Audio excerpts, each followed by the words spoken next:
মাত্র 200 টাকায় পিজা পেয়ে গেলাম, খেয়ে দেখি কেমন হয়েছে। যাই হোক, আমি আজকে যেখানে গিয়েছিলাম সেখানে পিজা দাম শুরু হয় 200 টাকা থেকে। শুরুতে জায়গাটার নাম বলে দেই, এটার নাম হচ্ছে পিজাস। এটার লোকেশন হচ্ছে নজমুল হক স্কুলের একদম অপোজিটে। রেস্টুরেন্টটা একদম রোড সাইডে ছোট একটা জায়গা নিয়ে করা, যে কারণে ভেতরে সবসময় জায়গা পাওয়া যায় না, এন্ড বাহিরে বসার সুব্যবস্থা আছে। তো আমরা যেহেতু ভেতরে জায়গা পাইনি, এই কারণে আমরা বাহিরে বসেছিলাম। আর এইখানে একদম লাইভে দেখতে পারবেন কিভাবে পিজা বানানো হচ্ছে। এই বিষয়টা আমার কাছে বেশ ইন্টারেস্টিং লেগেছে। তার থেকে বেশি ইন্টারেস্টিং লেগেছে যখন আমি মেনু কার্ড দেখি। এখানকার মেনু কার্ডে দেখি পিজার দাম শুরু হয়েছে মাত্র 200 টাকা থেকে এবং 12 ইঞ্চ পিজা গুলোর দাম 400 টাকা করে। আমরা বন্ধুরা মিলে ভাবলাম তাহলে আমরা দুটো পিজা ট্রাই করি। একটা আমরা নিয়েছিলাম 12 ইঞ্চ এবং একটা নিয়েছিলাম 6 ইঞ্চ পিজা। শুরুতেই চলে আসে 6 ইঞ্চ পিজা, যেটার দাম ছিল 200 টাকা। এন্ড পিজাটার নাম হচ্ছে বারবিকিউ পিজা। পিজাটা বেশ গরম ছিল, ভেবেছিলাম চিজফুল হবে না, তবে ছোট পিজাতে ছোট একটা চিজফুল হয়েছে। পিজার একটা স্লাইস নিয়ে সেখানে আমি একটু মেয়োনিজ নিয়ে নিই এবং ফার্স্ট একটা বাইট দিই। এন্ড পিজার টেস্ট আমার কাছে অনেক ভালো লেগেছে। বারবিকিউ সসের কড়া একটা ফ্লেভার আসছিল, খেতে বেশ মজার লাগছিল।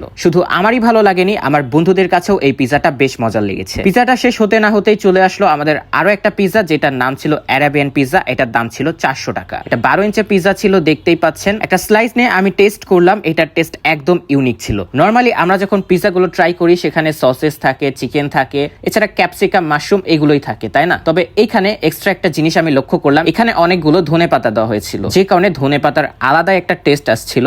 তো যাদের কাছে ধনেপাতা ভালো লাগে তাদের কাছে এই পিজাটা অনেক ভালো লাগবে। এন্ড বলবো এটার টেস্ট একদম ইউনিক এন্ড আমার কাছে ভালো লেগেছে। তবে সবার কাছে এটা ভালো নাও লাগতে পারে, কারণ অনেকের ধনেপাতা ভালো নাও লাগতে পারে। তবে খুব কম মানুষ আছে যাদের ধনেপাতা ভালো লাগে না। আপনারা এটা ট্রাই করে দেখতে পারেন, এটা ডিফারেন্ট একটা টেস্ট। এন্ড এই পিজাটা এর আগে কোথাও ট্রাই করাও হয়নি, এটাও আমাদের সবার কাছেই ভালো লেগেছিল। এরপরে মইন বলছিল ওর নাকি খুব মোমোস খেতে ইচ্ছা করছে, এই কারণে আমরা মোমোস নিয়ে নেই। এটা ছিল স্টিম মোমোস, 5 পিস ছিল। এটার দাম নিয়েছিল 130 টাকা। সবার ভাগে 1 পিস করে পড়েছিল, তো ট্রাই করলাম, আমার কাছে ভালোই লেগেছে। তবে মোমোস জিনিসটা কি, একটা খেলে মন ভরে না, আরো খেতে মন চায়। যাই হোক, ওভারঅল আমার কাছে ভালো লেগেছিল। আর এখানকার পিজা তো আমার কাছে অনেক ভালো লেগেছিল, যে কারণে আমি 12 ইঞ্চ একটা পিজা বাসার জন্য নিয়ে নিই। এটা ছিল বারবিকিউ পিজা, যেটা আমি পার্সেল নিয়েছি। এন্ড এর পার্সেল দেওয়ার সিস্টেমটা আমার কাছে বেশ ভালো লেগেছে। যাই হোক, আপনারা যদি এখানকার পিজা ট্রাই করে থাকেন, আপনারা কমেন্ট করে জানাতে পারেন আপনাদের কাছে এখানকার পিজা কেমন লাগে। আর ট্রাই না করে থাকলে ট্রাই করতে পারেন। দেখা হচ্ছে নেক্সট কোনো ভিডিওতে।